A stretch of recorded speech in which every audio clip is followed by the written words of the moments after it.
Hello and welcome to episode 8 of ScienceOverse Expert Panel, a podcast where we bring you insightful conversations with experts pursuing the boundaries of science and technology.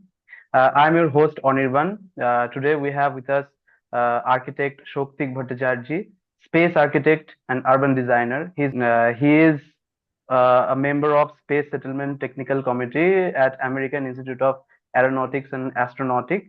Join us as we explore space architecture, the role of AI, extraterrestrial urban planning, and the possibilities of human settlement beyond Earth. So let's get started. So, sir, please introduce yourself and tell us about your academic journey towards becoming Uh, a space architect. Thank you for the introduction, Anirban. It's love to meet you and be here in the podcast. So, myself, Souktik Bhattacherjee, I am currently doing my PhD in space architecture at University of Adelaide in Australia. So, I am one trained architect. I have done my bachelor's and master's degree in architecture, and then with my passion follows, I am into the space architecture field. So, uh, in the meantime, I've done several researches on this field, which we will discuss later in with the podcast, and that's it. So, this is a term, space architecture. I'm hearing it for the first time. We have had Mhm. guests in this podcast who were space lawyers. I didn't also know that space law is a thing. So, just like that, I didn't also know that space architecture is Mhm. also a thing. So, Mhm. please explain to us who is a space architect? Like, how would you define space architecture for someone who is unfamiliar with this field? Yes. So everyone must have heard about the term architect, right? So Yes. architect is a person who design buildings and also do the construction and stuff of buildings on Earth. But the space architect, or it is also called aerospace architect, is the person who design buildings for the outer space beyond Earth. So on the orbit, or let's say you can construction on Moon or Mars, or even the space architecture domain also involves construction in the extreme environments like a habitat in Antarctica or underwater even. So that's a broad space which space architects deal with for the design of the buildings. And architects are mostly concerned of the quality of the space or the habitability of the space in these areas to different so these areas, and also ensures that the people live there are safe and also get enough resources for their survival. Yes, like in normal architecture, like the traditional architecture stuff, people who design certain buildings or other, you know, constructions, it is not important to kind of include the life support stuff.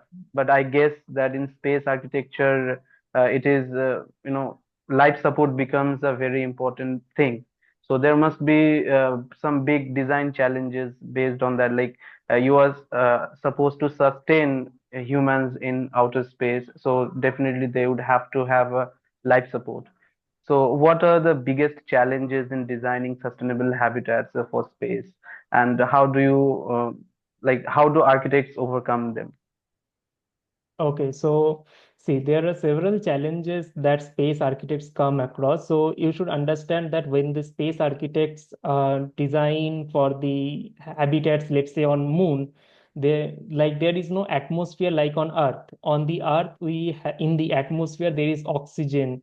There are other essential gases that helps us to support the system like human body. But when you go to space, there is no essential atmosphere is there, like there is hard vacuum. So in the hard vacuum nobody can breathe, or even like a human body cannot survive that kind of hard vacuum. So that is where the life support systems comes into play. So it is a part of the habitat, you can say, that which deals with controlling the environment inside the habitat, Or even we can see life support when the astronauts wear the EVA suits, like extravehicular activity suit. Like when they go outside the habitat or outside the capsule, they need to wear a special suit which have the life support system embedded within it. So that life support system ensures that the body's temperature and the gases that are required for survival is enough supporting it's there, right? And like there are other challenges, like with the with there is no atmosphere, there are several other challenges as well. Like let's say it's the radiation challenge. So there, due to there is no presence of atmosphere, there are high radiations like from the solar rays and the cosmic radiations that comes into that hits the habitat or the surface of the planet or even the orbits as well. So those kind of radiation are very high for a human body to sustain. So you need to design the habitat in a to have a radioactive radiation shelter must be designed for that thing. So these are two of the few challenges I discussed. So there are many more challenges, like as you say, like a self-sustainable one.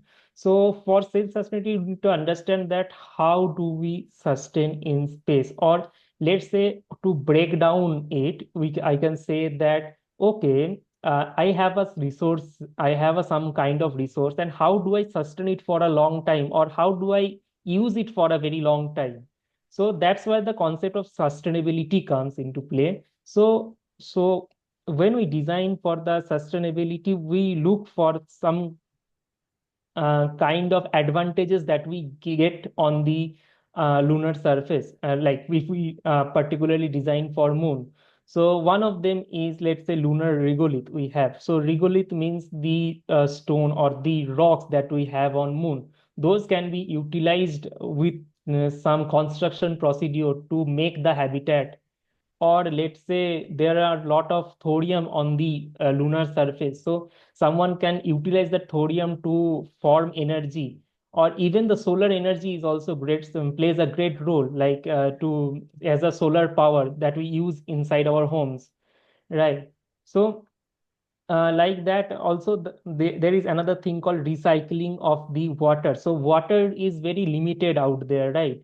So we need to recycle the entire water throughout the system. So these are some of the key aspects that like the architects look into, or if you say that self-sustainable architecture must look into while designing for a lunar habitat. And one thing that I came across is that you know like in when we are constructing something here on Earth, we don't really have to think about the carrying the raw materials. Like we don't have to pay special attention. Like we from where are we going to source the raw materials? But when it comes to space, I can imagine that carrying raw materials from Earth is going to be way more expensive than using what is available on the surface of Mars or Moon or something like that. Yes. So, do you have to deal with these kind of design challenges? Like you'll have to use the specific type of material that is available on that specific environment that you're building your architecture on? Yes, there is a particular technology we usually refer to. It's called ISRU. It's called in situ resource utilization. Okay, so in situ means it's on site, what we available on site. So on site, what we are getting is one thing is lunar regolith we are getting. We are getting the solar power we are getting, the thorium resources we are getting. Also, there are some trapped ice on the lunar surface which we can get through further exploration. So these are the type of in situ resource utilization that we prefer to do. And definitely, like since the logistics is a big challenge, we need to optimize our space habitat in terms of mass, power, volume, and other resources. Okay, so these are the some of the challenges we deal with, and also we try to lower the mass so that more payload can be carried, since you know that the resources are very limited that can be carried. But for the future of space habitability, ISRO will play a greater role in understanding that how the habitat will be shaped up. Okay. So, one thing is the raw material for the habitats that we are going to build on extraterrestrial planets or environments. And the other thing is that how to sustain those people who would be living there. And one of the most important thing would be, food supply. So since we cannot, regularly provide food supply to these outer space habitats, they will have to, Yes. produce their own. So, are there Yes. any development in that? Like, do you take into account while designing these Yeah. Yeah. architectures?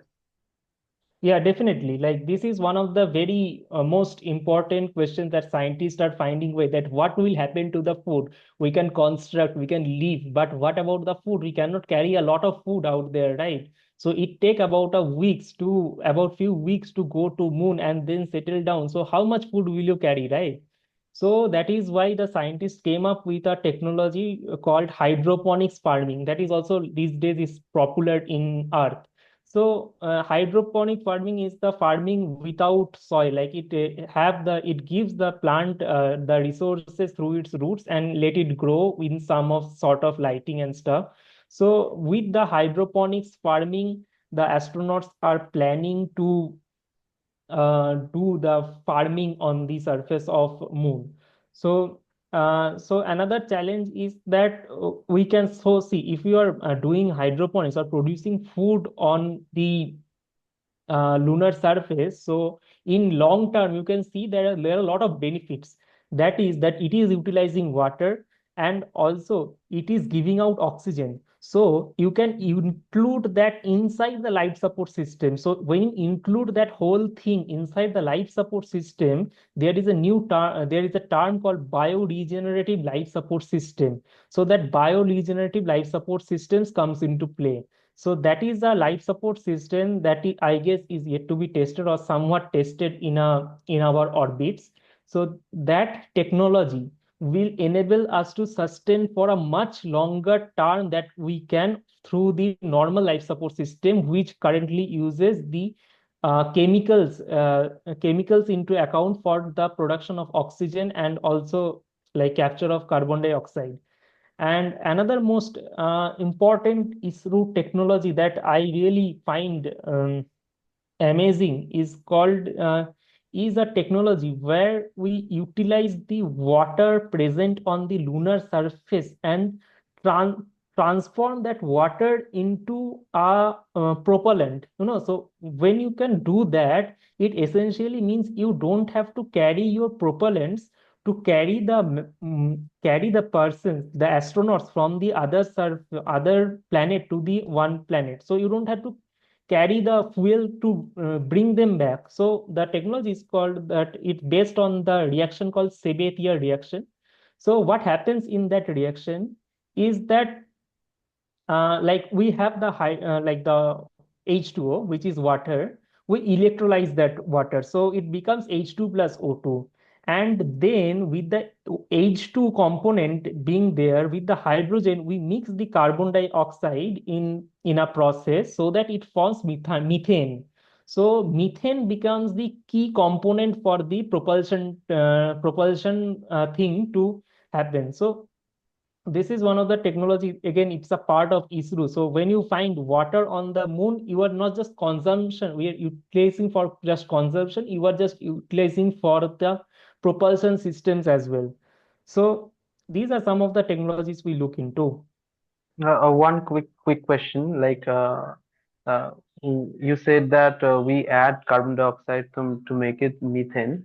Uh, I know Mhm. methane is a great fuel. It is flammable, but hydrogen is also flammable, right? So why do we have to Yes. add carbon dioxide?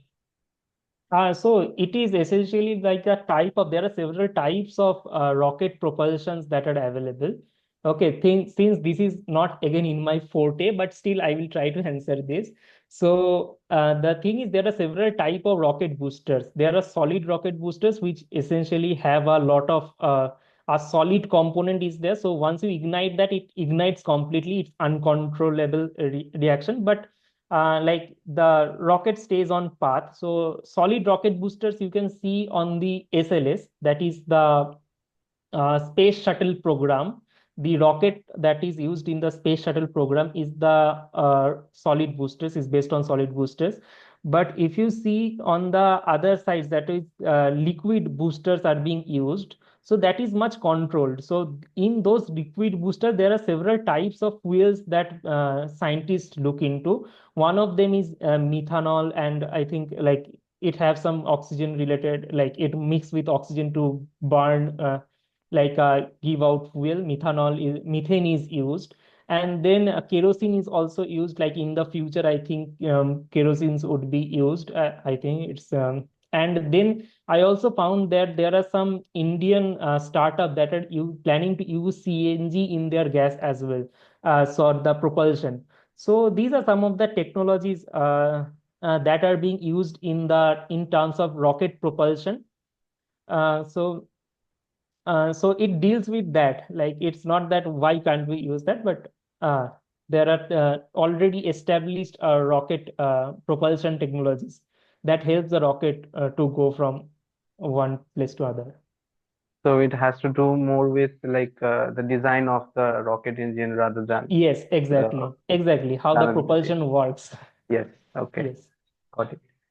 So let's take a quick detour from this topic, and uh, you are a space architect, and architecture, like most other professions that are related to science, is Hmm. not only a brute force technique to create constructions, but it is also a type of art. There is a movie that is coming out called The Brutalist.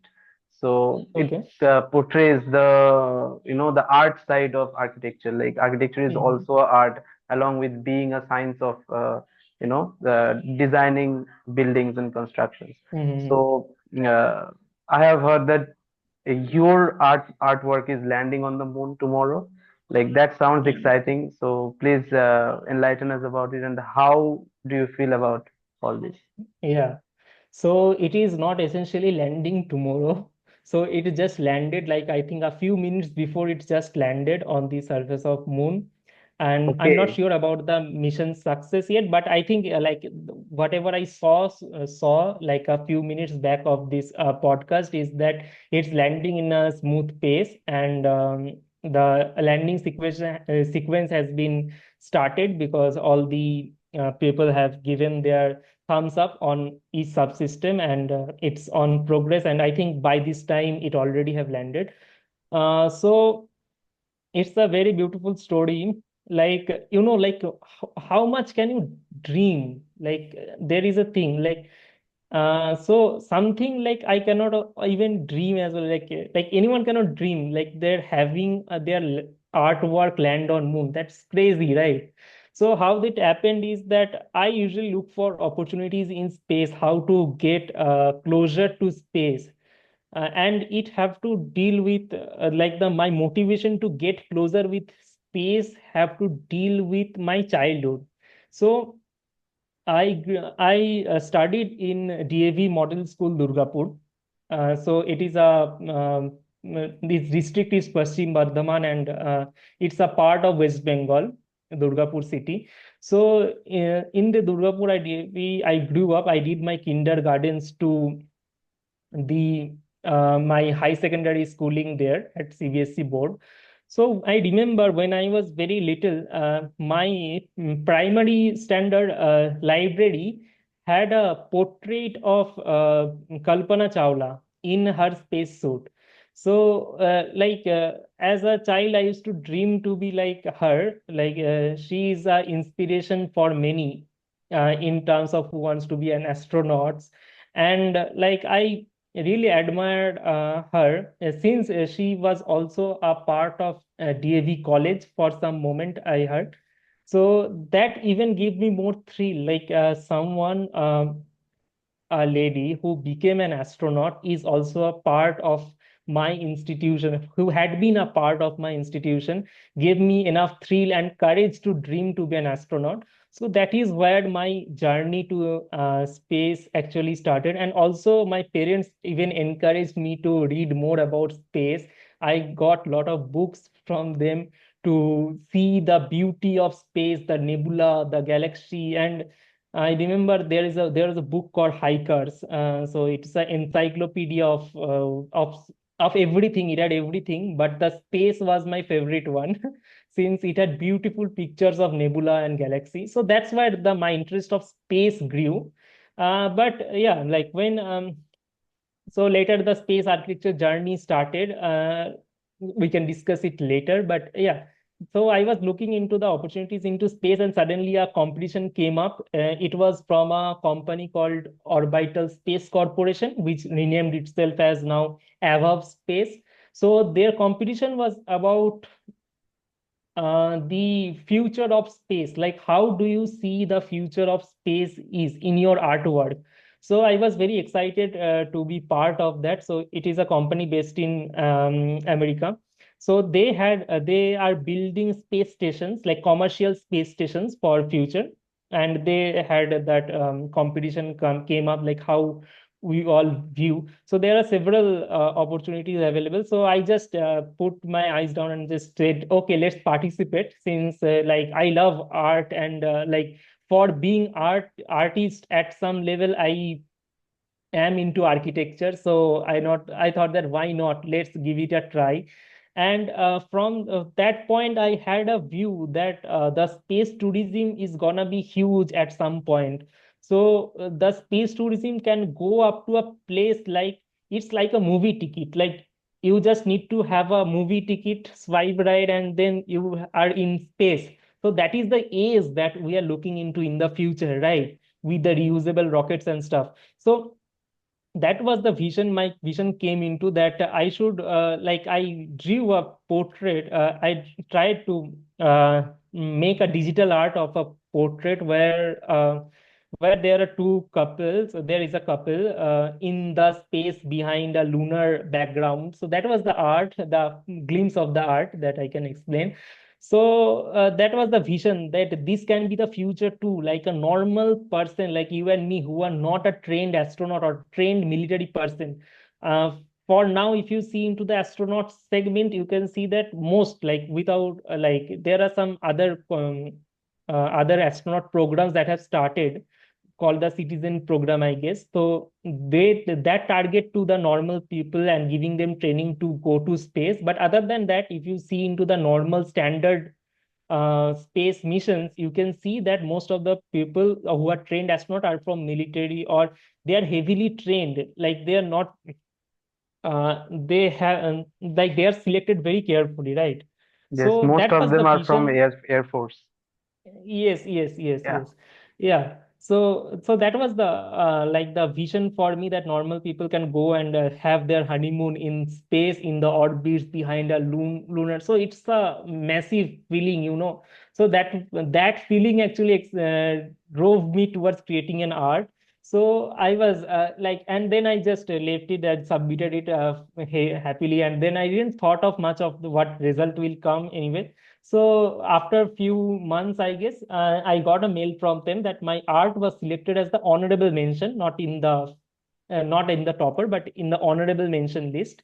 So I was very excited that it's finally in the honorable mention list. And later, after about a year, I got a mail from them that, like there is like that time also, like I think when the art was published, they said that we will carry your art to the moon. But like that excitement was not there that time. But when I finally came across the thing that they sent me a mail about that your art is finally going to the moon with the life ship. There is a company called life ship was sponsoring, and they are also carrying seed bank from the earth as well, so that documents actually stays on moon. So even if like due to any calamities the data get destroyed on earth, those DNS banks, the data bank that are sent to the moon will stay for a very long time. Like a few hundred or thousands of years it will stay. So that was the vision. And being the art being there is actually feels very amazing. Like it's like out of the world feeling, like it's literally out of the world. So so yeah, like I think like in few minutes ago it landed, and I was super excited to see it. And really it's crazy stuff. So congratulations on that. And Thank you.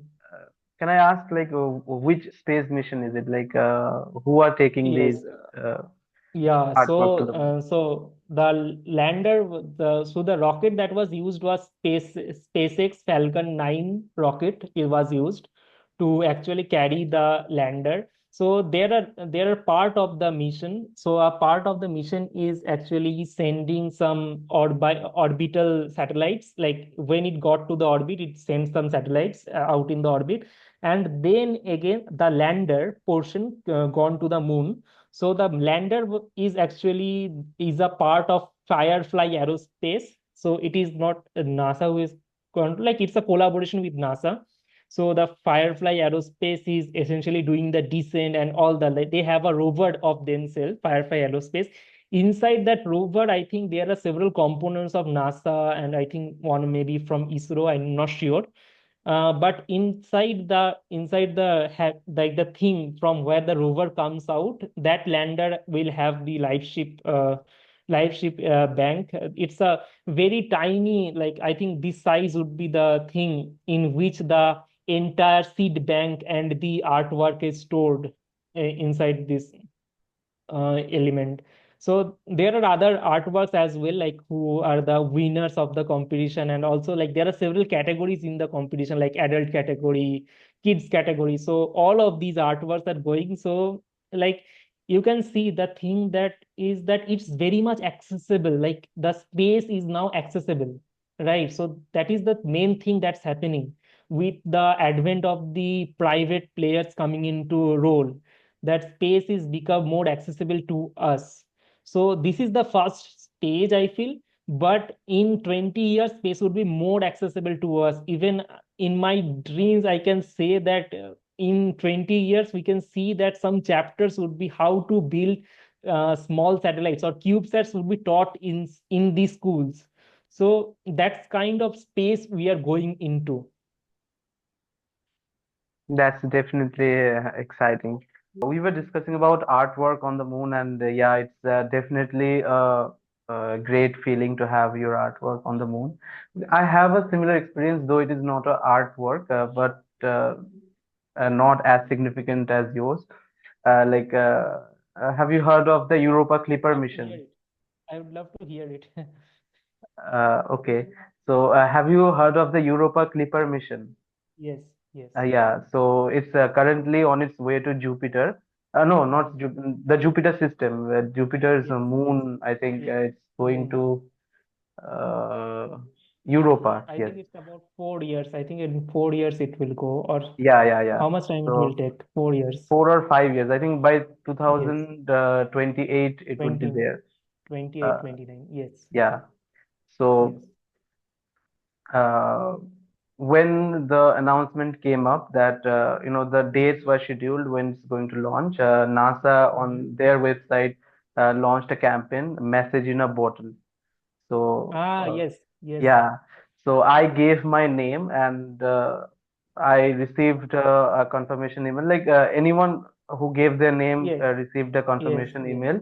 So what yes. they did is that they have a plate on the Uh-huh. spacecraft, and on Yes. that plate they have a picture of a bottle, and inside that Mm-hmm. bottle there is a chip that contains the names of the Yes, people who participated in this yes, program, yes, and yes, they used laser to engrave the names on yes, that chip. yes, So yes.